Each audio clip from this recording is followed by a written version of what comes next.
just floating around the edge of the box. Here's Ferran Torres.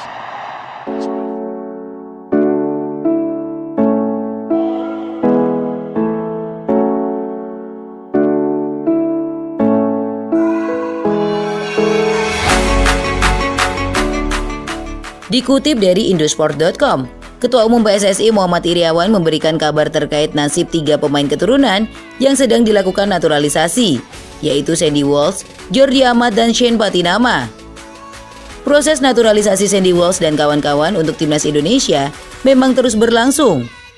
Proses ketiganya menjadi warga negara Indonesia pun dikabarkan tinggal selangkah lagi. Ketua Umum PSSI Muhammad Iryawan pun berharap ketiganya segera menjadi WNI. Tak hanya itu, Iryawan berharap ketiganya bisa bermain membela timnas Indonesia di ajang FIFA Matchday. Terdekat FIFA Matchday akan digelar pada September 2022.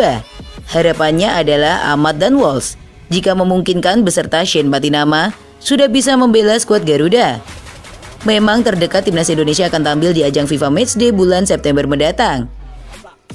Iryawan pun berharap ketiganya bisa bermain bersama nanti. Andaikan prosesnya belum bisa untuk 3 pemain, Iryawan berharap 2 pemain sudah bisa bermain.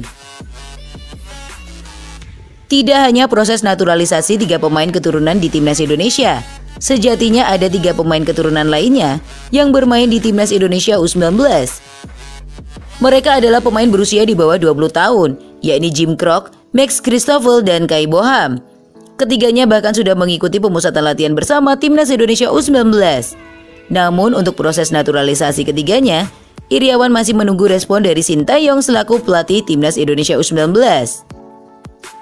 Melihat respon para netizen tanah air usai keputusan pelatih timnas Indonesia yang meminta lawan tanding dengan negara berperingkat 50 hingga 100 FIFA, siapa lawan yang cocok untuk skuad Garuda? Beberapa waktu lalu pelatih timnas Indonesia Sintayong memang sempat melontarkan permintaan khusus kepada PSSI selaku Federasi Sepak Bola di Indonesia. Permintaan khusus Sintayong tersebut berkaitan dengan calon lawan timnas Indonesia di FIFA Matchday yang berlangsung pada September mendatang.